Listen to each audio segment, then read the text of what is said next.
أعوذ بالله من الشيطان الرجيم. بسم الله الرحمن الرحيم.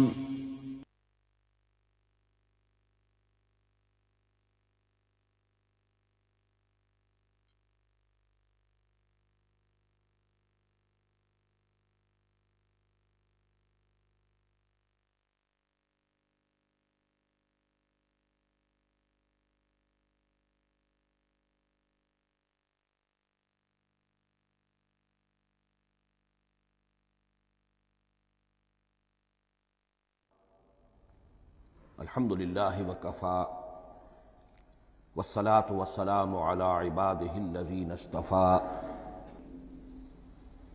خصوصاً علی افضلہم وخاتم النبیین محمد الامین وعلی آلہ وصحبہ اجمعین.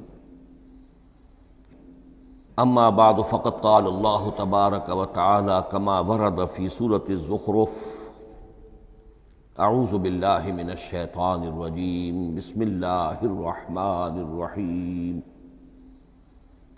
حامیم والکتاب المبین انا جعلناہ قرآنا عربیا لعلکم تعقلون وَإِنَّهُ فِي أُمِّ الْكِتَابِ لَدَيْنَا لَعَلِيٌّ حَكِيمٌ.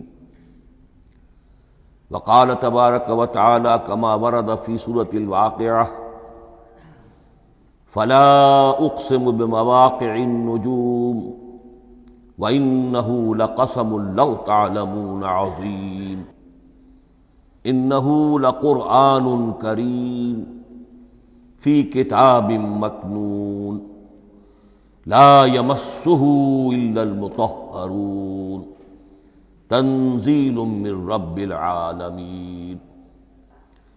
وقال عز وجل کما ورد فی آخر سورة الفجر: بل هو قرآن مجید فی لوح محفوظ. صدق اللہ العظیم. رب اشرح لی صدری ویسر لی امری واحلل عقدۃ من لسانی یفقہوا قولی. اللہم ربنا الہمنا رشدنا واعذنا من شرور انفسنا. اللہم ارنا الحق حقا وارزقنا اتباعہ وارنا الباطل باطلا وارزقنا اجتنابہ. اللہم ارحمنا بالقرآن العظیم واجعلہ لنا اماما ونورا وہدی ورحمہ. اللہم ذکرنا منہ ما نسینا وعلمنا منہ ما جہلنا وارزقنا تلاوتہ آناء اللیل وآناء النہار واجعلہ لنا حجتا یا رب العالمین آمین. تعارف قرآن کے ضمن میں سب سے پہلی بات جو سمجھنے کی ہے وہ یہ کہ قرآن مجید کے بارے میں ہمارا اجمالی عقیدہ کیا ہے. یہ تین جملوں پر مشتمل ہو سکتا ہے. ہمارے نزدیک قرآن اللہ کا کلام ہے جو محمد الرسول اللہ صلی اللہ علیہ وسلم پر نازل ہوا. اور تیسرے یہ کہ یہ مکمل محفوظ شکل میں موجود ہے بنوعاً، اس میں نہ کوئی تحریف ہوئی ہے نہ کوئی تبدیلی ہوئی ہے. یہ کم سے کم تین اجزاء ہیں ہمارے عقیدے کے قرآن مجید کے بارے میں. لیکن اب اس کی کچھ علمی توضیحات. سب سے پہلے یہ کہ کلام ہونا، اس کا اللہ کا کلام ہونا، اس لیے کہ آپ کے علم میں ہے کہ تورات جو حضرت موسیٰ علیہ السلام کو دی گئی تھی وہ لکھی ہوئی شکل میں پتھر کی تختیوں پر لکھی ہوئی صورت میں دی گئی تھی، اور قرآن مجید کی تنزیل جو محمد الرسول اللہ صلی اللہ علیہ وسلم پر ہوئی ہے وہ ایک مختلف صورت میں ہوئی ہے. اس کو قرآن مجید خود اللہ کا کلام قرار دیتا ہے. چنانچہ سورہ توبہ کی آیت ہے، آیت نمبر 6: وَإِنْ أَحَدٌ مِّنَ الْمُشْرِكِينَ اسْتَجَارَكَ فَأَجِرْهُ حَتَّى يَسْمَعَ كَلَامَ اللَّهِ ثُمَّ أَبْلِغْهُ مَأْمَنَهُ.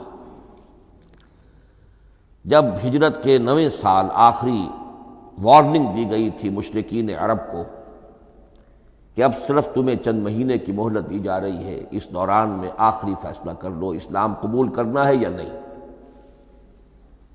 اس لیے کہ اس کے بعد مشرکین عرب کے لیے کوئی رعایت نہیں ہوگی، جو لوگ اسلام قبول نہیں کریں گے انہیں تہہ تیغ کر دیا جائے گا۔ فَإِذَا انْسَلَخَ الْأَشْهُرُ الْحُرُمُ فَاقْتُلُوا الْمُشْرِكِينَ حَيْثُ وَجَدتُّمُوهُمْ، جب یہ مہلت ختم ہو جائے تو ان مشرکین کا قتل عام کرو۔ اس کی وضاحت پھر جب سورہ توبہ ہم پڑھیں گے تو اس وقت ہوگی، اس وقت یقیناً ذہن میں کچھ اشکالات آئیں گے، لیکن اس وقت اس ضمن میں تفصیلی بحث کا موقع نہیں۔ اب اس میں ایک استثناء رکھا گیا کہ ایک مشرک ہے، وہ چاہتا ہے کہ اتنا بڑا چیلنج جو ہمیں دے دیا گیا تو ہمیں موقع دیا جائے کہ ہم آئیں، آپ کے پاس بیٹھیں، کچھ دن رہیں، اللہ کا کلام سنیں، آپ کیا بات منوانا چاہتے ہیں، اس کے لیے کیا دلائل ہیں، اس کو اچھی طرح سمجھیں، اس کا ہمیں موقع ہونا چاہیے۔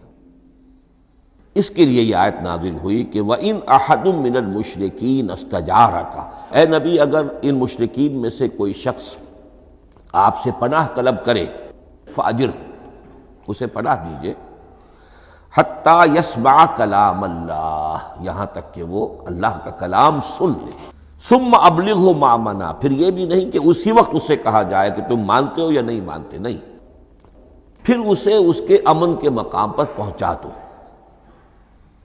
یہ جو آیت ہے اس میں لفظ کلیئر آ گیا کہ قرآن مجید اللہ کا کلام ہے، لیکن اب اسی تل کے اوٹ میں پہاڑ والا مسئلہ ہے، ٹپ آف آئس برگ، اس کے نیچے وہ کتنا بڑا تودہ ہوتا ہے۔ کلام جو ہے اللہ تعالیٰ کی صفت ہے، اور یہ بڑا مسئلہ گہرا ہے، اور علم کلام کا ایک بڑا پیچیدہ مسئلہ ہے کہ ذات باری تعالیٰ اور اس کی صفات کے مابین کیا ربط و تعلق ہے۔ آیا صفات ذات کا جز ہیں، جزو لا ینفک ہیں، حصہ ہے، یا کچھ زائد بر ذات، جس کو علامہ اقبال نے ایک جگہ کہا ہے صفات ذات حق، حق سے جدا یا عین ذات۔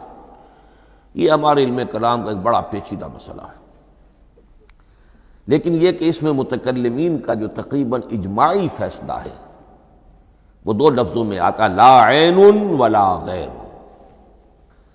اللہ کی صفات نہ تو اس کی ذات کا عین ہے نہ اس کی ذات سے غیر ہے، بہت پیچیدہ شکل ہے، اور یہ بھی اس وقت کا میرا موضوع نہیں ہے، میں صرف کسی اور موضوع کے لیے صرف حوالے دے رہا ہوں۔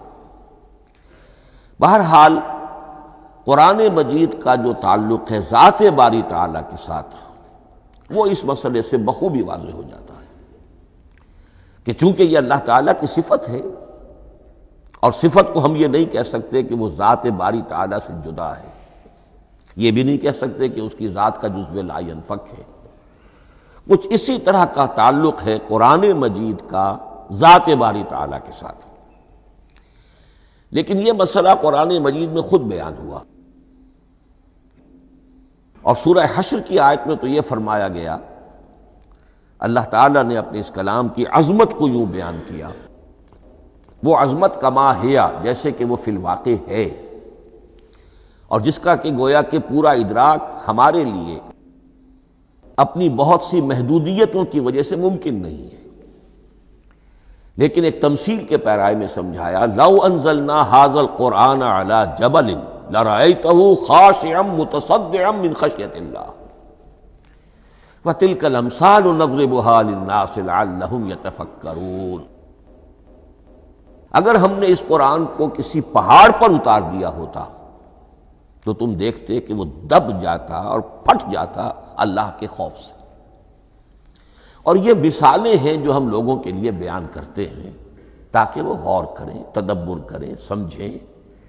ما لا یدرک کلہ لا یترک کلہ، اگرچہ بتمام و کمال عظمت قرآن کا فہم ان کے لیے ممکن نہیں ہے، لیکن کسی درجے میں تو کچھ انعکاس اس کا ہو جائے، کچھ اندازہ ہو جائے، انسان اپنی ذہنی سطح کے اعتبار سے، اس کی مناسبت سے کسی درجے میں عظمت قرآن کا اندازہ کر لے، تو اللہ تعالیٰ کے ان الفاظ کو سامنے رکھے کہ لو انزلنا ھذا القرآن علی جبل لرأیتہ خاشعا متصدعا من خشیۃ اللہ۔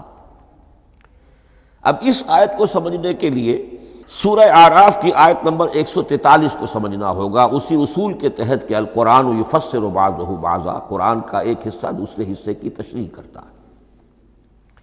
وہاں یہ واقعہ بیان ہوا ہے کہ حضرت موسیٰ علیہ السلام کو جب اللہ تعالیٰ نے کوہ طور پر طلب فرمایا 30 راتوں کے لیے، جس میں بعد میں 10 کا اضافہ کر کے وہ ایک 40 رات کا ایک کورس بنا، دن رات، اس موقع پر جو مخاطبہ الہی، مکالمہ الہی سے مشرف ہوئے حضرت موسیٰ علیہ السلام، تو ان کی آتش شوق بھڑکی اور انہوں نے بڑی جرأت کر کے یہ درخواست کر دی، رب ارنی انظر الیک، پروردگار مجھے اپنا دیدار بھی عطا فرما، مجھے موقع عنایت فرما، میں تجھے دیکھ سکوں۔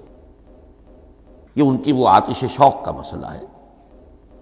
لیکن جواب کیا ملا؟ لن ترانی، تو مجھے ہرگز نہیں دیکھ سکتے، ولکن انظر الی الجبل فإن استقر مکانہ فسوف ترانی۔ لیکن ظاہر بات ہے کہ حضرت موسیٰ علیہ السلام کو بات سمجھانے کے لیے کچھ مشاہدہ بھی کرانا تھا۔ فرمایا تم مجھے نہیں دیکھ سکتے، البتہ اس سامنے کے پہاڑ پر نگاہ جماؤ، ہم اس پر اپنی ایک تجلی ڈالیں گے۔ یہ اگلی الفاظ کے اندر وضاحت ہے، میں یہاں پہلے سے بیان کر رہا ہوں سمجھانے کے لیے۔ اگر وہ پہاڑ ہماری اس تجلی کو، تجلی کسے کہتے ہیں؟ جلا، روشنی، تو اللہ تعالیٰ کی طرف سے کوئی خاص اس کے نور کا جب پرتو ہوتا ہے کسی شے پر تو وہ اس کی تجلی ہے۔ ہم اپنی ایک تجلی اس پہاڑ پر ڈالیں گے، اگر وہ اس کو جھیل جائے، اپنی جگہ کھڑا رہ جائے، تو تم سمجھنا کہ شاید تم بھی ہمیں دیکھ سکو۔ فلما تجلی ربہ للجبل، اب یہاں وہ لفظ آ گیا، جب اللہ نے تجلی اپنی پہاڑ پر ڈالی، جعلہ دکا وخر موسیٰ صعقا، وہ پہاڑ ریزہ ریزہ ہو گیا اور حضرت موسیٰ بے ہوش ہو کر گر گئے۔ اب یہ بے ہوش ہو کر گر جانا، جبکہ وہ تجلی براہ راست بھی نہیں ہے، بالواسطہ ہے۔ مشاہدہ جو کر رہے حضرت موسیٰ وہ بالواسطہ ہے، تجلی پہاڑ پر ہے، لیکن یہ کہ اس کا بھی بالواسطہ اس کا جو ہوا ہے، اس کی جو تاثیر ہوئی حضرت موسیٰ علیہ السلام پر کہ وہ اس کی تاب نہ لا سکے اور بے ہوش ہو کر گر گئے۔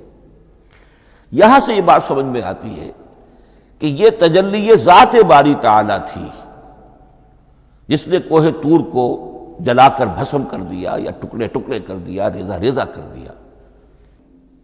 اب ذات الہی کے ساتھ جو تعلق ہے کلام الہی کا، اور یہ صفت جو لا عین ولا غیر کے درجے میں ہے ذات کے ساتھ، تو وہی تاثیر اس کلام الہی کی بھی ہے۔ لو انزلنا هذا القرآن على جبل لرأيته خاشعا متصدعا من خشية الله وتلك الامثال نضربها للناس لعلهم يتفكرون۔ اس حقیقت کو اس دور میں میں اپنے مطالعے کی محدودیت کا اعتراف کرتے ہوئے عرض کر رہا ہوں کہ میرے نزدیک جس قدر پرشکوہ انداز میں علامہ اقبال نے بیان کیا ہے اسی کیفیت کو، وہ شاید اس کی کوئی مثال نہ مل سکے۔ فاش گویم آنچ در دل مزمرست، یہ کتابیں نیست چیزیں دیگر است۔ میں صاف ہی کہہ دیتا ہوں جو میرے دل میں چھپی ہوئی بات ہے۔ فاش گویم آنچ در دل مزمرست، یہ کتابیں نیست، اس قرآن کو کتاب نہ سمجھنا، یہ کچھ اور شے ہے، چیزیں دیگر است۔ اب وہ چیزیں دیگر کیا ہے؟ وہی جو میں نے عرض کیا، ذات باری تعالی اور کلام کا صفت باری تعالی ہونا، اس کے بنا پر جو مناسبت ہے، جو قرب ہے، جو مشابہت ہے۔ مثل حق پنہاؤ ہم پیداستو، زندہ و پائندہ و گویاستو۔ اس کلام میں اللہ تعالیٰ کی ساری صفات کا انعکاس موجود ہے۔ یہ بات ویسے بھی سمجھ میں آتی ہے، کوئی شخص ذرا گفتگو کرے، چند جملے جب وہ ادا کرے گا اپنی زبان سے، تو معلوم ہو جائے گا کہ اس کے فہم کا، اس کی دانش کا، اس کے مطالعے کا حدود اربع کیا ہے اور اس کے ذہن کی سطح کیا، سمجھ میں آ جائے گی بات۔ اس لیے کہ کلام جو ہے وہ متکلم کی پوری شخصیت کی عکاسی کر رہا ہوتا.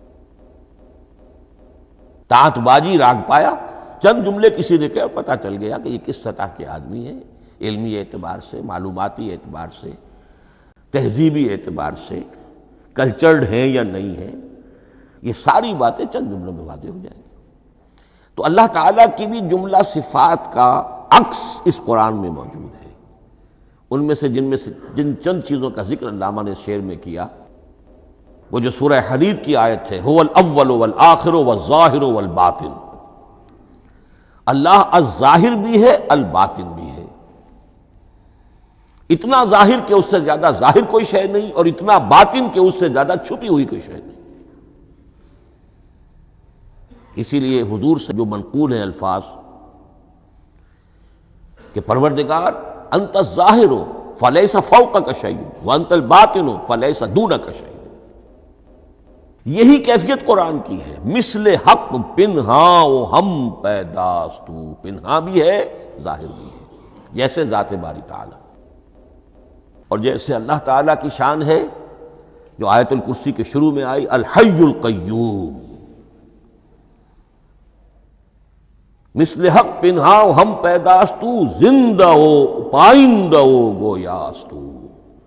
یہ قرآن جو ہے اللہ تعالیٰ کی صفات کا ایک عکس اپنے اندر رکھتا ہے. اس سے ذرا آگے چلیے.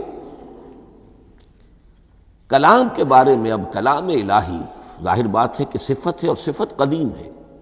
اللہ کی صفات حادث نہیں ہے.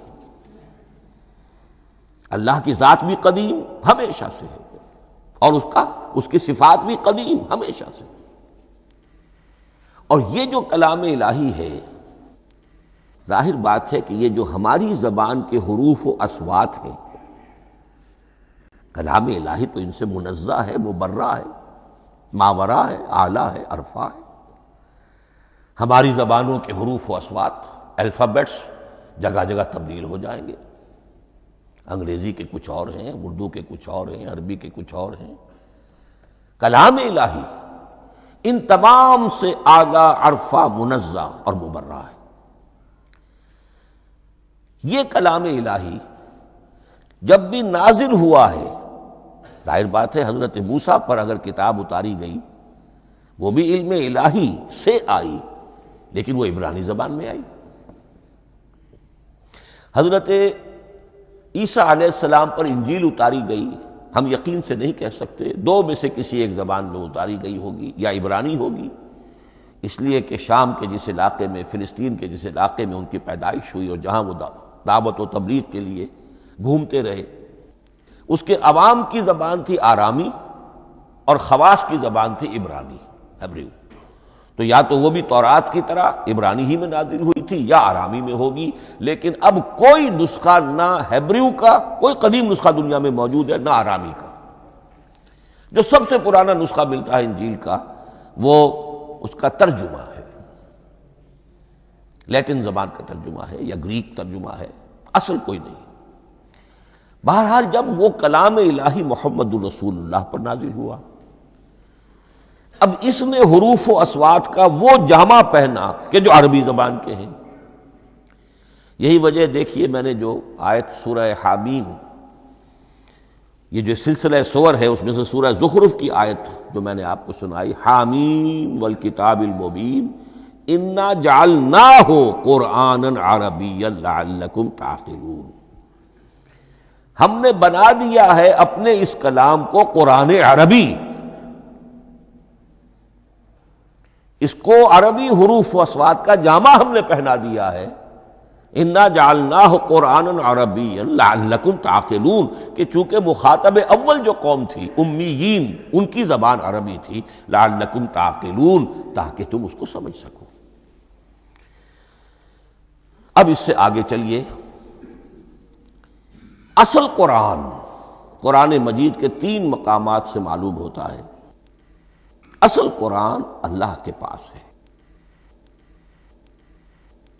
یہ قرآن جو ہمارے پاس ہے، مصحف ہے، مصحف عثمان رضی اللہ تعالی عنہ، یہ اس قرآن کی مصدقہ نقل ہے. اصل قرآن کہاں ہے؟ ایک جگہ فرمایا بل ہوا قرآن مجید فی لوح محفوظ، لوح محفوظ میں ہے، اصل قرآن وہاں ہے۔ اسی طریقے سے اسی سورہ زخرف کی اگلی آیت کیا ہے؟ ہم نے اسے عربی قرآن بنا کر اتارا، لیکن اصل قرآن کیا ہے؟ وَإِنَّهُ فِي أُمِّ الْكِتَابِ لَدَيْنَا لَعَلِيٌّ حَكِيمٌ، حقیقت میں تو یہ ام الکتاب میں ہے جو ہمارے پاس ہے، اور علی ہے بہت بلند، حکیم بڑی حکمت والا، یا محکم مضبوط۔ حکیم کے دونوں معنی ہیں۔ استحکام بھی اسی ہے کاف اور میم کے مادے سے بنا ہے، کسی شے کا پختہ ہو جانا، مضبوط ہو جانا، اور عقل کی پختگی وہ حکمت ہے، وہ دانائی ہے۔ اس اعتبار سے نوٹ کیجئے اصل قرآن کہاں ہے؟ لوح محفوظ میں۔ اصل قرآن کہاں ہے؟ ام الکتاب میں۔ اسی کو کہا گیا ہے ایک اور مقام پر فی صحف مکرمۃ مرفوعۃ مطہرۃ بایدی سفرۃ کرام بررہ۔ یہ قرآن، اصل قرآن تو بڑے صحیفوں میں، ان صحیفوں میں ہے، ان صفحات میں ہے، ان اوراق میں ہے، جس کی شان کیا ہے؟ مکرمۃ، ان کی انتہائی تعظیم کی جاتی ہے، مطہرۃ، نہایت پاک صحیفے، فی صحف مکرمۃ مرفوعۃ، بلند و بالا، مطہرۃ بِأَيْدِي سَفَرَةٍ كِرَامٍ بَرَرَةٍ، ان فرشتوں کے ہاتھ میں جو بہت باعزت، بہت اونچے درجے کے، ان کے ہاتھوں میں ہے۔ وہ لوگ ہیں کہ جن کی تحویل میں ہے یہ کلام پاک، فی صحف مکرمۃ مرفوعۃ مطہرۃ بِأَيْدِي سَفَرَةٍ كِرَامٍ بَرَرَةٍ۔ اب اسی کو بیان کیا ہے سورہ واقعہ میں، فلا اقسم بمواقع النجوم، تو نہیں، میں قسم کھاتا ہوں ستاروں کے ڈوبنے کی جگہ کی۔ وَإِنَّهُ لَوْ تَعْلَمُونَ لَقَسَمٌ عَظِيمٌ، وَإِنَّهُ لَقَسَمٌ لَوْ تَعْلَمُونَ عَظِيمٌ، اور اگر تم جان سکتے تو یہ بہت بڑی قسم ہے جو ہم نے کھائی ہے، بہت بڑی گواہی ہے جو ہم نے پیش کی ہے۔ اب تدریجاً اس کا انکشاف ہو رہا ہے۔ یا آج جو تصور ہے بلیک ہولز کا، اس سے کچھ اندازہ ہوتا ہے یہ ستارے کہاں ڈوب جاتے ہیں، بڑے بڑے ستارے نسیم منسیہ ہو جاتے ہیں، ستارے نہیں، پوری گیلیکسیز اس میں گم ہو جاتے ہیں، وہ مقبرے ہیں بڑی بڑی گیلیکسیز کے۔ فلا اقسم بمواقع النجوم وانه لقسم لو تعلمون عظیم انه لقرآن کریم، یہ قرآن ہے بہت باعزت، فی کتاب مکنون، اور یہ اس کتاب میں جو چھپی ہوئی ہے۔ یہ لؤلؤ مکنون کا لفظ آتا ہے قرآن مجید میں، جیسے موتی ہوتے ہیں انہیں چھپا کر رکھا جاتا ہے ڈبیوں میں، مخملی ڈبیوں کے اندر موتیوں کو، اسی طریقے سے فی کتاب مکنون لا یمسہ الا المطہرون، وہ صحیفے بھی بہت مطہرہ تھے اور ان کو چھو نہیں سکتے مگر وہی جو انتہائی پاک ہیں، ملائکہ مقربین، جن کے قریب سے بھی ہو کر معصیت یا گناہ کا کوئی تصور تک نہیں گزر سکتا، وہ ہیں جو اس کو چھوتے ہیں، ان کے ہاتھوں میں ہے، ان کی تحویل میں ہے۔ یہ ہے وہ چیزیں کہ جس سے اندازہ ہوا کہ اصل قرآن کہاں ہے۔ یہ جو ہمارے پاس ہے در حقیقت یہ نقل مطابق اصل ہے، مصدقہ نقل ہے۔ اب اس میں آپ سے عرض کر دوں کہ ایک بہت خوبصورت بات ہمیں جو ملتی ہے، تورات میں جو استثناء، جو صفر استثناء ہے، ڈیوٹرانومی، اس کے 18ویں باب میں 18ویں اور 19ویں آیات جو ہیں اس میں ذکر موجود ہے، میں ان کے لیے انہی کے بھائیوں میں سے تیری مانند ایک نبی برپا کروں گا۔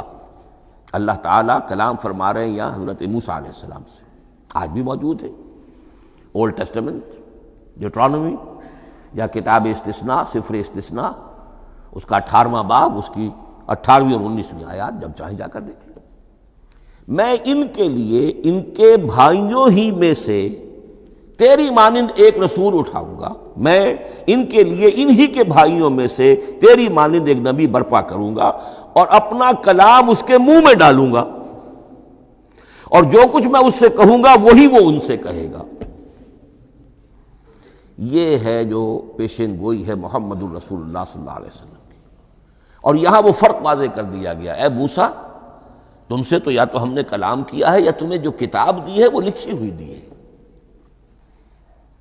لیکن جو نبی تیری ہی مانند میں برپا کروں گا۔ اب اس میں بھی نوٹ کرنے کی بات ہے کہ حضرت موسیٰ کے مشابہ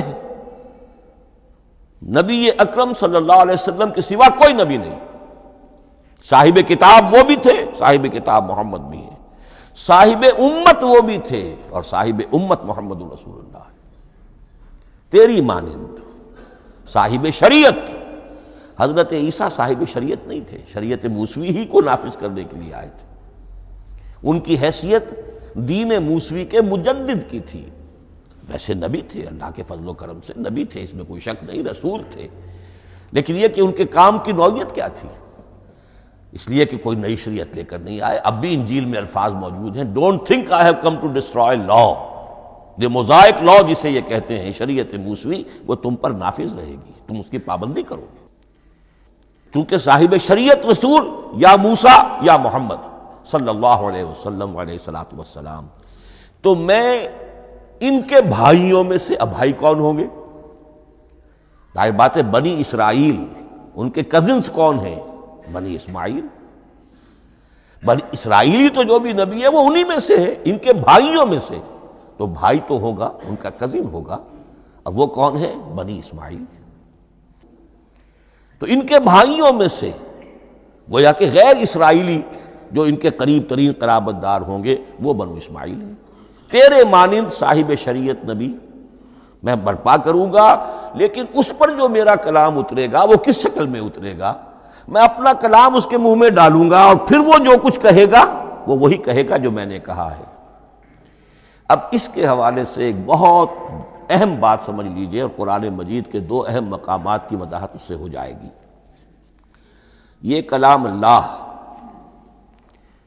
قرآن مجید میں اس کو قول جبرائیل بھی کہا گیا ہے۔ کلام اللہ حضرت جبرائیل کے ذریعے سے جب ادا ہوا ہے تو قول جبرائیل ہے،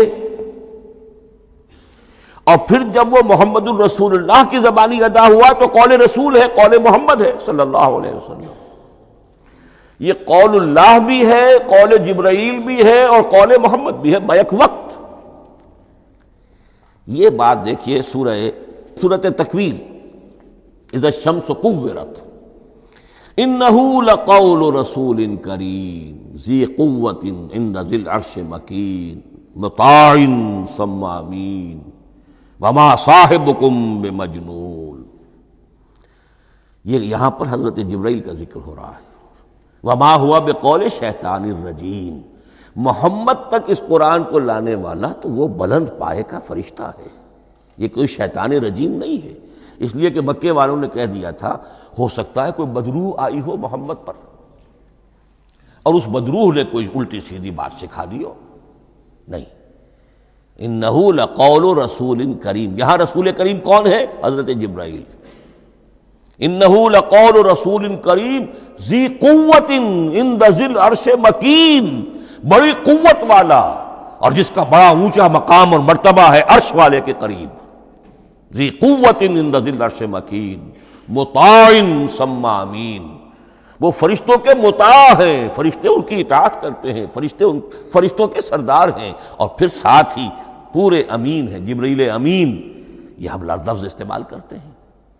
اور اس کے بعد آگے جا کے فرمایا وما ہوا بقول شیطان الرجیم، یہ کسی شیطان رجیم کا قول نہیں ہے۔ اب یہاں اس سورہ تکویر میں قرآن کو قول جبرائیل قرار دیا گیا، لیکن سورۃ الحاقہ میں چلیے،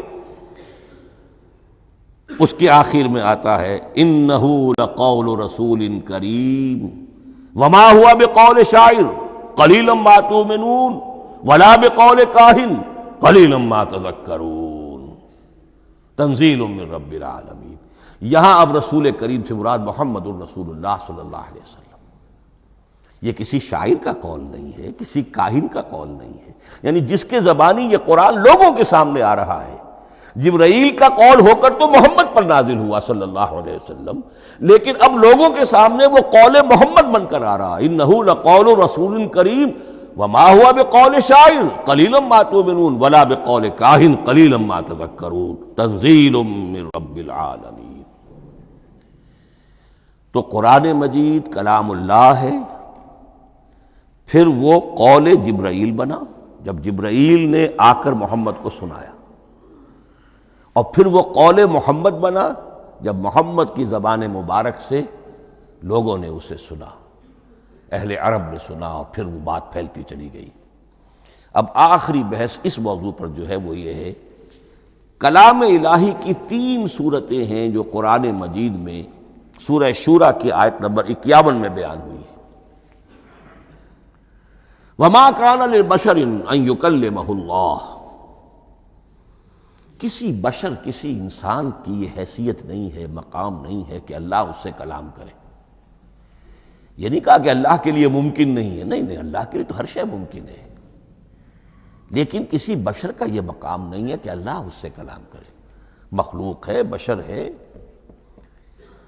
ما کان لبشر ان یکلمہ اللہ الا اب 3 شکلیں آئیں، الا وحیا او من وراء حجاب او یرسل رسولا فیوحی باذنہ ما یشاء انہ علی حکیم۔ 3 صورتیں ہیں کلام الہی کی۔ یا تو براہ راست اللہ وحی کرتا ہے بغیر کسی فرشتے کی درمیان میں ذریعہ بنائے ہوئے، اسی کا نام الہام ہے، اسی کا نام تحدیث ہے۔ یہ غیر نبی کے ساتھ بھی ہوتا ہے۔ حضور نے فرمایا ہر نبی کی امت میں محدث ہوتے تھے جن سے اللہ کلام کرتا تھا، اور میری امت کا محدث عمر ہے رضی اللہ تعالی عنہ۔ محدث، محدث نہیں، محدث کے معنی ہے علم حدیث کا ماہر۔ امام بخاری محدث ہیں، امام مسلم محدث ہیں۔ محدث تحدیث سے مفعول بنا، جس سے بات کی جاتی ہے، محدث۔ اللہ بات کرتا ہے، اللہ دل میں ڈال دیتا ہے، القاء ہو جاتا ہے، الہام ہو جاتا ہے، کوئی فرشتہ درمیان میں نہیں، براہ راست۔ دوسری شکل کلام کی کیا ہے؟ او من وراء حجاب، یہ ہمارے علم کی حد تک صرف حضرت موسیٰ علیہ السلام کی شان ہے، استثنائی شان ہے۔ وَكَلَّمَ اللَّهُ مُوسَىٰ تَكْلِيمًا، اور موسیٰ کے ساتھ تو اللہ نے کلام فرمایا جیسے کہ کلام کیا جاتا ہے۔ فرق کیا تھا؟ من وراء حجاب، پردہ تھا، دیکھ نہیں سکتے تھے، تبھی تو ان کی وہ آتش شوق بھڑکی تھی۔ کیا قیامت ہے کہ چلمن سے لگے بیٹھے ہیں، صاف چھپتے بھی نہیں، سامنے آتے بھی نہیں، کلام بھی فرما رہے ہیں، لیکن یہ کہ بات مجھے دیدار عطا کرنے کے لیے تیار نہیں، رب ارنی انظر الیک۔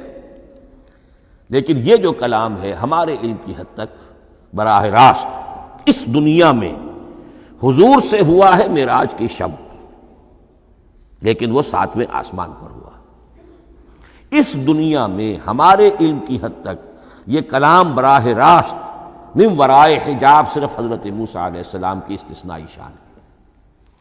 اور تیسرا ہے او یرسل رسولا فیوحی باذنہ ما یشاء، یا تیسری صورت یہ کہ اللہ کسی پیغامبر کو بھیجتا ہے جو وحی کرتا ہے جو اللہ چاہتا ہے۔ یہ تیسری شکل ہے وحی کی۔ قرآن مجید اس تیسری شکل میں نازل ہوا ہے محمد الرسول اللہ صلی اللہ علیہ وسلم پر۔ حضور کو جو الہام ہو جاتے تھے، جو حضور کو القاء ہو جاتا تھا، جو آپ کے دل میں براہ راست اللہ کی طرف سے وحی آتی تھی، وہ قرآن میں شامل نہیں ہے۔ اگرچہ حضور کے خواب بھی سچے تھے، وہ بھی اللہ کی طرف سے ہوتے تھے، شیطان کی آمیزش نہیں ہو سکتی تھی، لیکن یہ بھی قرآن میں شامل نہیں ہے۔ قرآن میں شامل ہے تیسری قسم کی وحی، او یرسل رسولا، پھر ہم بھیجتے ہیں ایک پیغامبر کو فرشتوں میں سے، اللہ یستفی من الملائکۃ رسلا ومن الناس، اللہ چن لیتا ہے فرشتوں میں سے بھی اپنا پیغامبر اور انسانوں میں سے بھی۔ تو فرشتے کے ذریعے سے ایک فرشتہ جو اللہ سے لیتا ہے اور انسان رسول انسان تک پہنچا دیتا ہے۔ اب وہ رسول انسان، رسول بشر جو ہے وہ اپنے ہم نوع ہم جنس لوگوں کو پہنچاتا ہے۔ تو اللہ یستفی من الملائکۃ رسلا ومن الناس، یہاں وہی بات فرمائی، او یرسل رسولا فیوحی باذنہ ما یشاء، پھر وہ وحی کرتا ہے اللہ کے حکم سے جو اللہ چاہتا ہے۔ یہ کلام الہی کی یہ تیسری شکل ہے جو محمد الرسول اللہ صلی اللہ علیہ وسلم پر نازل ہوا، اور وہ ہے قرآن حکیم۔ اب ایک اور بحث جو علمی ہے وہ یہ ہے کہ حضور پر جو اس کا نزول ہوا اس کی کیفیات کیا تھی۔ دو الفاظ استعمال ہوتے ہیں، انزال بھی اور تنزیل بھی۔ ان دونوں میں فرق کیا ہے اس کو نوٹ کر لینا چاہیے۔ لغوی اعتبار سے جان لینا چاہیے، نزل ینزل کسی کا خود اترنا، نازل ہونا، اترنا۔ انزل ینزل دفعتاً اتار دینا، کسی اور نے کسی شے کو دفعتاً نیچے اتار دیا۔ یہی مفہوم نزلہ کے ساتھ بے لگ جائے تو آ جاتا ہے، با کے ساتھ نزلہ بہی، یہ اتارنے کے مفہوم میں آئے گا۔ لفظی ترجمہ یہ بھی کر سکتے وہ اترا اس شے کے ساتھ۔ نزل بہ الروح الامین، اس کو لے کر نازل ہوا خود روح الامین فرشتہ علی قلبک، اے محمد صلی اللہ علیہ وسلم آپ کے قلب مبارک پر۔ تو نزل بے اور انزال اس کے معنی ایک ہی ہے، لیکن اگلا لفظ ہے تنزیل، نزل ینزل تنزیلا، اس کے معنی ہے رفتہ رفتہ، تدریجاً، نجمن نجمن، تھوڑا تھوڑا کر کے، وقفے وقفے سے اتارنا۔ جیسے عربی میں اعلام کہیں گے کسی کو کچھ بتا دینا، باخبر کر دینا، مطلع کر دینا، بھائی مطلع کر دیا میں نے، اب تم جانو تمہارا کام، یہ اعلام کہلائے گا۔ تعلیم کسے کہتے ہیں؟ سکھانا، درجہ بدرجہ، دیکھنا اس کی استعداد کیا ہے، آج یہ کیا بات سمجھ سکتا ہے، میں اتنے ہی درجے تک سمجھاؤں، اب کل میں اسے مزید سمجھاؤں گا، پرسوں مزید سمجھاؤں گا۔ یہ درجہ بدرجہ کسی شے کو سمجھانا، یہ تعلیم ہے۔ تو انزل ینزل انزالا، یہ ہے اتار دینا دفعتاً، اور نزل ینزل تنزیلا، یہ ہے تدریجاً اتارنا۔ اب قرآن مجید کے لیے یہ دونوں الفاظ مستعمل ہیں، لیلۃ القدر اور لیلۃ المبارکہ۔ اب یہ دو بھی نوٹ کر لیجئے، قرآن مجید میں چونکہ اہم مضامین کم سے کم دو جگہ پر ضرور آتے ہیں۔ انا انزلناہ فی لیلۃ القدر، یہاں انزلنا ہے، نزلنا نہیں ہے، انزلنا ہے، ہم نے اتارا اس کو لیلۃ القدر میں۔ اور باقی صورت تو آپ کو یاد ہوگی، وما ادراک ما لیلۃ القدر، لیلۃ القدر خیر من الف شہر، تنزل الملائکۃ والروح فیہا باذن ربہم من کل امر، سلام ہی حتی مطلع الفجر۔ لیکن یہ اہم مضمون قرآن مجید میں دوسری جگہ بھی ہے، سورہ دخان کے شروع میں فرمایا حامیم والکتاب المبین انا انزلناہ فی لیلۃ مبارکۃ انا کنا منذرین فیہا یفرق کل امر حکیم امرا من عندنا انا کنا مرسلین رحمتا من ربک انہ هو السمیع العلیم۔ یہ لیلۃ المبارکہ ہے، ایک ہی ہے، لیلۃ القدر اور لیلۃ المبارکہ، ان دونوں کے لیے وہی انزلنا کا لفظ آیا۔ لیکن یہ کہ سابقہ کتابوں کے اعتبار سے قرآن مجید کا فرق واضح کیا گیا ہے۔ مثلا سورہ نساء کی آیت نمبر 136 بہت نمایاں ہے، بہت نمایاں ہے۔ وہاں فرمایا گیا یا ایھا الذین آمنوا آمنوا باللہ ورسولہ والکتاب الذی نزل علی رسولہ والکتاب الذی انزل من قبل۔ اے ایمان کے دعوے دارو، حقیقتاً ایمان لاؤ، ایسے ایمان لاؤ جیسے ایمان لانے کا حق ہے، اللہ پر بھی اور اس کے رسول پر بھی، اور اس کتاب پر بھی جو اللہ نے اپنے رسول پر نازل فرمائی، اور اس کتاب پر بھی جو اللہ نے پہلے نازل فرمائی۔ لیکن نازل کے لیے یہاں آیا حضور کے لیے والکتاب الذی نزل علی رسولہ، تنزیل کی شکل میں، اور تورات کے لیے والکتاب الذی انزل من قبل، وہ تو دفعۃ واحدا لکھی ہوئی تختیوں کی شکل میں حضرت موسیٰ علیہ السلام کو دے دی گئی تھی۔ تو یا ایھا الذین آمنوا آمنوا باللہ ورسولہ والکتاب الذی نزل علی رسولہ والکتاب الذی انزل من قبل۔ یہ جو تنزیل ہوئی ہے حضور پر، یعنی لیلۃ القدر میں جو رمضان مبارک میں ہے، پورا قرآن لوح محفوظ سے، کتاب مکنون سے، ام الکتاب سے نقل کر کے اتار دیا گیا سمائے دنیا تک۔ پہلا آسمان جسے ہم کہتے ہیں سمائے دنیا، وہ آسمان جو قریب ترین ہے دنیا کے، وہاں سے اب یہ درجہ بدرجہ تھوڑا تھوڑا، چند آیتیں، چند سورتیں، پھر آیتیں، پھر سورتیں، یہ نازل ہوا محمد الرسول اللہ صلی اللہ علیہ وسلم پر۔ گویا کہ پہلا مرحلہ انزال کا ہے، پورا قرآن لوح محفوظ یا کتاب مکنون یا ام الکتاب سے نقل کر کے اتار دیا گیا سمائے دنیا تک۔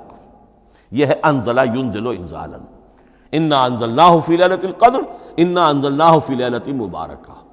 لیکن محمد الرسول اللہ پر یہ نازل ہوا اب تھوڑا تھوڑا، نجمن نجمن، درجہ بدرجہ، تدریجن۔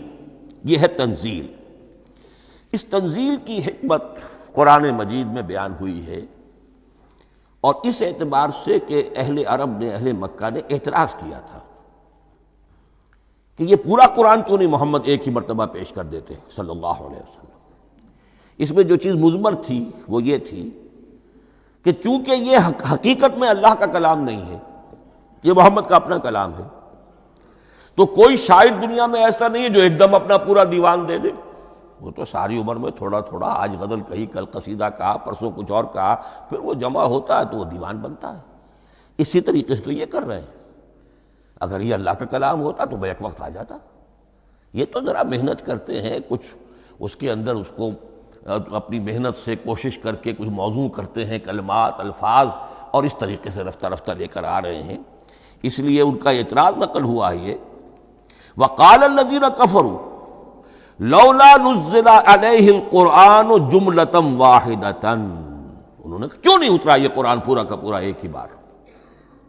یہ اعتراض تھا۔ اس اعتراض کے جو جوابات دیے گئے ہیں وہ نوٹ کیجئے کہ لوگوں کے حق میں یہ مفید ہے، یہ پورے قرآن کا تحمل ایک وقت میں کر نہیں سکتے۔ یہ پورا قرآن تو ایک ہی مرتبہ اگر پہاڑ پر بھی اتار دیا جاتا تو وہ پھٹ جاتا، دب جاتا۔ وَقُرْآنًا فَرَقْنَاهُ لِتَقْرَأَهُ عَلَى النَّاسِ عَلَى مُكْثٍ وَنَزَّلْنَاهُ تَنزِيلًا، سورہ بنی اسرائیل آیت 106۔ یہ وہ قرآن ہے جس نے ہم نے جس کو ٹکڑے ٹکڑے کر کے، فرق نہ ہو، فرق توڑ دینا، تھوڑا تھوڑا کر کے ہم نے کر دیا، لِتَقْرَأَهُ عَلَى النَّاسِ عَلَى مُكْثٍ، تاکہ آپ اسے پڑھ کر سنائے لوگوں کو وقفے وقفے سے، تاکہ وہ سہار سکیں، سنبھال سکیں، برداشت کر سکیں۔ وَنَزَّلْنَاهُ تَنزِيلًا، اسی وجہ سے ہم نے اسے نازل کیا ہے بطرز تنزیل، بطرز انزال نہیں، بطرز تنزیل۔ وَقُرْآنًا فَرَقْنَاهُ لِتَقْرَأَهُ عَلَى النَّاسِ عَلَى مُكْثٍ وَنَزَّلْنَاهُ تَنزِيلًا۔ ایک حکمت تو ہو گئی عوام کے لیے، ایک حکمت خود رسول کے لیے صلی اللہ علیہ وسلم۔ كَذَلِكَ لِنُثَبِّتَ بِهِ فُؤَادَكَ وَرَتَّلْنَاهُ تَرْتِيلًا۔ اب ذرا نوٹ کیجئے، قلب محمدی کے لیے بھی اس پورے کلام کا ایک دم سہار آسان کام نہیں تھا۔ یہ اس لیے، یہ اسی سورہ الفرقان کی جو آیت کا میں نے ایک حصہ آپ کو سنا دیا تھا، اسی کے اندر اس کا جواب آیا ہے، اسی آیت میں، آیت نمبر 32 ہے یہ سورہ فرقان کی۔ وقال الذین کفروا لولا نزل علیہ القرآن جملۃ واحدۃ، یہ اعتراض ہے۔ جواب کیا ہے؟ کذالک لنثبت بہ فؤادک، ہم نے یہ اس لیے کیا ہے نبی کہ اس کے ذریعے سے آپ کے دل کو ٹھہراؤ اور جماؤ عطا کرے، یہ ایک دم اس کا اتر جانا۔ انا سنلقی علیک قولا ثقیلا، بڑا بھاری بوجھ ہے، ناقابل برداشت ہے، تاکہ رفتہ رفتہ آپ کا دل، اس کے اندر تقویت بڑھتی چلی جائے، اس کے اندر اور اس کا تحمل جو ہے اس کی صلاحیت بڑھتی چلی جائے۔ کذالک لنثبت بہ فؤادک ورتلناہ ترتیلا، اسی لیے ہم نے تھوڑا تھوڑا کر کے نازل کیا ہے۔ ولا یاتونک بمثل الا جئناک بالحق واحسن تفسیرا، ساتھ ہی فرمایا کہ یہ لوگ جو بھی اعتراض کریں گے ہم اس کا جواب بھی اور بہترین تعویل بھی آپ کو دے دیں گے۔ اب اگلی بحث یہ ہے، یہ قرآن کب اور کہاں نازل ہوا؟ یہ عام معلوماتی شے ہے، اس میں کوئی پیچیدگی نہیں ہے، لیکن اس کی اہمیت ہے بہت ضروری ہے، وہ میں انشاءاللہ اگلی بحث میں جب کہ قرآن کے سمجھنے کے جو اصول ہیں ان کو بیان کروں گا تو وضاحت سے بات آئے گی۔ یہ کہ یہ عام معلوماتی ایک ہمارے ذہن میں خاکہ رہنا چاہیے، زمان و مکان کا کیا رشتہ ہے قرآن کے ساتھ۔ قرآن نازل کب ہوا؟ ہمارا چونکہ عام طور پر جو معمول ہے، ہم تو جو کرسچین ایرا ہے اس کے حوالے سے ہمارے ذہن کے اندر سارا حساب کتاب ہے، تو سن 610 عیسوی سے لے کر 632 عیسوی تک شمسی حساب سے 22 سالوں میں قرآن نازل ہوا ہے۔ 571 حضور کی ولادت کا سال ہے، 571 عیسوی۔ 610 میں آپ 39 سال کے ہوئے، لیکن قمری حساب سے 40 کے ہو چکے۔ 610 میں قرآن کی تنزیل شروع ہوئی اور 632 میں آپ کا انتقال ہوا۔ 22 برس زمانی اعتبار سے نقشہ ذہن میں رکھیے، اور اسے ہم اگر دوسرے حساب سے کہیں گے تو عام الفیل، وہ جو ابرہہ آیا تھا بیت اللہ کو ڈھانے کے لیے، وہ سال عربوں میں بہت مشہور ہو گیا تھا، اور وہی سال حضور کی ولادت کا ہے، تو عام الفیل ہی میں حضور کی ولادت ہوئی، لہذا 40 عام الفیل میں قرآن مجید کا نزول شروع ہوا، اور 11 ہجری تک یہ 23 برس بنتے ہیں قمری حساب سے۔ ایک رائے یہ بھی ہے کہ قرآن کا نزول 20 برس میں ہوا ہے، اور اس میں وضاحت یہ ہے کہ پہلے 3 سال اللہ تعالیٰ نے ایک فرشتے کو، حضرت اسرافیل علیہ السلام کو مامور کیا تھا حضور کی تعلیم پر۔ دنیاوی اعتبار سے حضور نے کوئی تعلیم حاصل نہیں کی، آپ امی تھے، آپ نے دنیاوی اعتبار سے کسی کے سامنے زانو تلمس طے نہیں کیا، کہیں کوئی تعلیم حاصل نہیں کی، کہیں کوئی تحصیل علم نہیں کی، لیکن اللہ تعالیٰ نے علمہ شدید القوا، اللہ تعالیٰ نے جو کچھ انہیں سکھایا ہے، جو علم انہیں عطا کیا ہے، تو ایک روایت یہ ہے کہ 3 برس تک، اور اس کے بعد پھر قرآن نازل ہونا شروع ہوا تو 20 برس تک قرآن نازل ہوا۔ لیکن وہ لوگ بھی مانتے ہیں کہ سورہ علق کی آیتیں نازل ہو چکی تھی، پھر 3 برس کا وقفہ ہے۔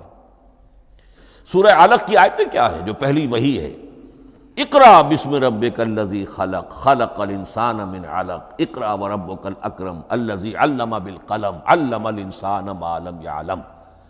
گویا کہ بسم اللہ ہو رہی ہے محمد الرسول اللہ صلی اللہ علیہ وسلم کی تعلیم کی، اور جن گھرانوں میں یہ رواج ابھی تک چل رہا ہو، بسم اللہ بچوں کی کراتے ہیں، ایک تقریب کی شکل میں منعقد کرتے ہیں، ہمارے ہاں یہ رواج تھا، اب ہم چھوڑ چکے ہیں، کہ جو تقریب بھی حضور کی اور صحابہ کی زندگیوں سے ثابت نہ ہو، ہمیں کوشش کرنی چاہیے کہ ان تقریبات کا سلسلہ منقطع کریں۔ ما انا علیہ واصحابی، ہماری تقریبات جو ہیں وہ بس وہیں تک محدود رہنی چاہیے۔ بہرحال وہ جو ایک چلتی ہے روایت، 4 سال 4 مہینے 4 دن کا بچہ یا بچی ہو تو بسم اللہ یہی آیتیں پڑھی جاتی ہیں۔ پڑھ تو نہیں سکتا، انگلی رکھ کر پڑھانے والا کوئی عالم دین بیٹھ جاتا ہے سامنے، وہ نہا دھو کر بچہ یا بچی بیٹھی ہوئی ہے، اور اس کو اقرأ بسم ربک الذی خلق، خلق الانسان من علق، اقرأ وربک الاکرم الذی علم بالقلم، علم الانسان ما لم یعلم۔ اب اس میں تو سارا پڑھنے پر زور ہے، حصول علم پر زور ہے، کسی تبلیغ کا حکم ہی نہیں، ابھی رسالت کا کوئی تذکرہ کچھ بھی نہیں، اس میں تو قیامت کا بھی کوئی ذکر نہیں۔ اب اس کے بعد روایت یہ ہے کہ 3 برس تک پھر حضرت اسرافیل دن رات حضور کے ساتھ رہے ہیں اور آپ کی تعلیم ہوئی ہے، اور پھر 3 برس کے بعد پھر وحی کا سلسلہ شروع ہوا ہے، واللہ عالم۔ لیکن یہ کہ جب سورہ اقرا نازل ہو چکی ہے اس کی 5 آیتیں، تو وہ 3 برس بھی اس کا وقفہ شمار ہوں گے، زمانہ نزول پھر وہی 23 برس رہے گا۔ اسی کے ساتھ میں نے عرض کیا تھا کہ دوسری بات یہ کہاں نازل ہوا قرآن۔ ایک لفظ میں تو یہ سمجھ لیجئے یہ حجاز میں نازل ہوا۔ حجاز جزیرہ نماء عرب کا ایک خاص حصہ ہے، پہاڑی سلسلہ، یوں سمجھ لیجئے، اس کو ذہن میں رکھیے۔ جزیرہ نماء عرب جو ہے وہ شمال سے جنوب کی طرف چوڑا ہوتا جاتا ہے، شمال میں شام اور عراق کی طرف جاتا ہے تو وہ تنگ ہے، پھر نیچے چوڑا ہو رہا ہے۔ اس کا جو مغربی ساحل ہے جس پر جدہ کی بندرگاہ بھی ہے، ینبو کی بھی ہے، اس کے کہیں وہ ایک میدان شروع ہوتا ہے ساحل سے، کہیں وہ بہت مختصر ہے، کہیں خاصا چوڑا ہے، اس کو کہتے ہیں تہامہ۔ پھر ایک پہاڑی سلسلہ ہے، اس کو کہتے ہیں حجاز۔ یہ پہاڑی سلسلہ جو ہے اس کے بعد جو ہے وہ نجد کہلاتا ہے، وہ سطح مرتفع ہے، پلیٹو۔ تو یہ تین حصے ہیں جزیرہ نماء عرب کے جغرافیائی اعتبار سے، اور حجاز کہتے بھی ہیں پردے کو، حاجزن، پردہ جو دو چیزوں کے درمیان حائل ہو جائے۔ تو یوں سمجھیے کہ یہ فلیٹ ہے نجد کا، اور یہ فلیٹ ہے میدان، یہ ہے تہامہ کا، اور درمیان میں یہ پہاڑی سلسلہ کھڑا ہوا ہے، تو یہ گویا کہ ان دونوں کو جدا کر رہا، یہ حجاز ہے۔ اس حجاز ہی کا شہر مکہ ہے، اس حجاز ہی کا شہر مدینہ ہے، اس حجاز ہی کا شہر طائف ہے، اس حجاز ہی کی آخری ٹپ سمجھ لیجئے تبوک ہے۔ تو حضور صلی اللہ علیہ وسلم کی پوری زندگی آغاز وحی کے بعد سے لے کر وہ اسی علاقے کے اندر، پہلے آپ مکے میں تھے، قرآن مجید کی جو صورتیں اس دور میں نازل ہوئیں یا آیتیں نازل وہ مکیات کہلاتی ہیں۔ پھر آپ نے ہجرت کی، اور ہجرت کر کے جب آپ جا رہے تھے اس دوران میں بھی کچھ قرآن نازل ہوا اثناء ہجرت میں۔ پھر آپ مدینے تشریف فرما ہوئے، اب وہ ہم کہتے ہیں مدنی قرآن، لیکن مدنی قرآن سارا مدینے میں نازل نہیں ہوا۔ آپ کبھی جا رہے کسی مہم پر، کسی جنگ کے لیے، غزوہ بدر کے لیے آ گئے ہیں، تو وہاں جو آیات نازل ہو رہی ہیں وہ مدینے میں تو نہیں ہو رہی۔ براڈ تقسیم تو یہی ہے، مکی مدنی۔ ہجرت سے قبل جو کچھ نازل ہوا وہ مکی، ہجرت کے بعد جو کچھ نازل ہوا وہ مدنی۔ لیکن صرف مدنی کہنا صحیح نہیں ہے، اثناء سفر تبوک، اتنا طویل سفر ہے آپ کا، اس کے دوران آتے جاتے قرآن نازل ہوتا رہا۔ لیکن یہ بات نوٹ کر لیجئے کہ پورا قرآن حجاز ہی میں نازل ہوا ہے، یہ تمام شہر، یہ تمام علاقہ حجاز کہلاتا ہے۔ ایک اور بحث جو ہم اسی اپنی پہلی نشست میں مکمل انشاءاللہ کر لیں گے، وہ ہے محفوظیت قرآن کی بحث۔ میں نے عرض کیا تھا کہ تین چیزوں پر ہمارا عقیدہ مشتمل ہے۔ یہ اللہ کا کلام ہے، نمبر ایک، نازل ہوا محمد الرسول اللہ پر صلی اللہ علیہ وسلم، اسی لیے ہم نے کلام سے متعلق کچھ مباحث علمی گہرائی میں اتر کر وہ سمجھے، حضور پر اس کے نزول، انزال اور تنزیل کے مختلف مراحل کو سمجھا۔ اب اس کی محفوظیت کے اعتبار سے واقعہ یہ ہے کہ واحد کتاب ہے پوری دنیا میں، واحد کتاب جس کے بارے میں دشمن بھی تسلیم کرتے ہیں، چاہے وہ اسے اللہ کا کلام نہ مانے، لیکن یہ مانتے ہیں کہ بعین ہی وہ شے جو محمد نے اپنی امت کو دی تھی آج بھی امت کے پاس صحیح موجود ہے۔ ظاہر بات ہے اگر تو اسے اللہ کا کلام مانے، وہی مانے، تب تو مسلمان ہی ہو گئے۔ وہ تو یہی کہتے ہیں کہ بہرحال محمد نے چاہے خود لکھا، تصنیف کیا، جو بھی کچھ کیا اس کو چھوڑ دیجئے، لیکن جو شے محمد نے اپنی امت کو دی تھی صلی اللہ علیہ وسلم، بعین ہی وہ شے موجود ہے۔ تو یہ محفوظیت قرآن کی جو ہے، جبکہ کوئی اور دنیا کی کتاب اس کی مدعی ہی نہیں۔ تورات والوں کا سرے سے یہ دعویٰ ہی نہیں ہے، وہ تورات تو گم ہو گئی تھی نبوکدنضر کے حملے کے وقت، اس کے بعد سے دنیا میں تورات کا وجود نہیں ہے، اور پھر 100 برس کے بعد اپنی یادداشتوں سے مرتب کی ہے یہ تورات جو آج ہمارے سامنے ہے۔ انجیل کا جیسا کہ میں عرض کر چکا ہوں، کوئی نسخہ جو ہے نہ عبرانی کا موجود ہے نہ آرامی زبان کا ہے، دنیا کی کوئی کتاب نہیں جو دعویٰ کر سکتی ہو۔ یہ قرآن جو شروع ہوتا ہے ذالک الکتاب لا ریب فیہ، یہ دعویٰ دنیا کی کسی اور کتاب نے خود کیا بھی نہیں۔ اس کی بھی جس قدر پرشکوہ الفاظ میں علامہ اقبال نے اس کی ترجمانی کی ہے، انہی کا حصہ ہے۔ حرف اورا ریب نئے، تبدیل نئے، آیاش شرمندہ تاویل نئے۔ اس قرآن کے کسی حرف میں کوئی تحریف ہو جانا نہیں، امکان ہی نہیں، قطعی طور پر کسی لفظ کا بدل دیا جانا نہیں، حرف اورا ریب نئے، تبدیل نئے۔ اس میں کسی کا شک پر مبنی ہونا نہیں، آیش شرمندہ تعویل نئے، اس کی آیت کوئی بھی ایسی نہیں جسے تروڑا مروڑا جا سکے، یہ اپنی حفاظت خود کرتی ہے۔ لا یاتیہ الباطل من بین یدیہ ولا من خلفہ، حامیم السجدہ کی آیت نمبر 42، اس پر باطل حملہ آور ہو ہی نہیں سکتا۔ انا نحن نزلنا الذکر وانا لہ لحافظون، ہم ہی نے یہ الذکر نازل کیا ہے اور ہم ہی اس کی حفاظت کرنے والے ہیں۔ جہاں تک پہلے ٹکڑے کا تعلق ہے اس آیت مبارکہ کا، اس میں تو تورات بھی آئے گی۔ تورات کس نے نازل کی؟ اللہ نے نازل کی۔ انجیل کس نے نازل کی؟ اللہ نے نازل کی۔ انا انزلنا التوراۃ فیہا ھدی ونور، یہ سورہ مائدہ میں الفاظ ہیں۔ انجیل کے بارے میں بھی ہم نے انجیل عطا کی عیسیٰ کو، فیہ ھدی ونور، لیکن یہ کہ انا نحن نزلنا الذکر، اس کو اس قدر تاکید کے ساتھ کہہ کر وَإِنَّا لَهُ لَحَافِظُونَ، اور ہم ہی اس کے محافظ ہیں۔ لیکن اس موضوع پر اہم ترین مقام جو ہے قرآن مجید کا، وہ سورہ قیامہ کی یہ آیات ہے، لا تحرک بہ لسانک لتعجل بہ۔ جب قرآن نازل ہوتا تھا حضور جلدی جلدی زبان کو حرکت دیتے تھے، یاد کر لیں، مبادا کہیں بھول جاؤ، مبادا کوئی لفظ جو ہے تبدیل ہو جائے۔ یہ مشقت جو آپ جھیل رہے تھے، اس سے اللہ نے روک دیا از راہ شفقت اور محبت۔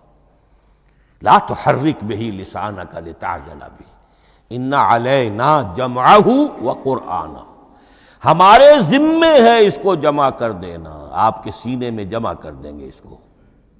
اور صرف جمع کرنا نہیں، قرآن، ترتیب۔ قرآن ہوتا ہے پڑھا جاتا ترتیب سے، یعنی ترتیب نزولی، یہ بعد میں ہماری علیحدہ بحث بھی آئے گی کہ ترتیب نزولی اور ہے، ترتیب مصحف اور ہے، یہ ترتیب بھی ہم کروا دیں گے، یہ بھی ہمارے ذمے ہے۔ ان علینا جمعہ وقرآنہ فاذا قرأناہ فاتبع قرآنہ، پھر جب ہم جس ترتیب سے پھر آپ کو پڑھائیں اسی ترتیب کی پیروی کیجیے۔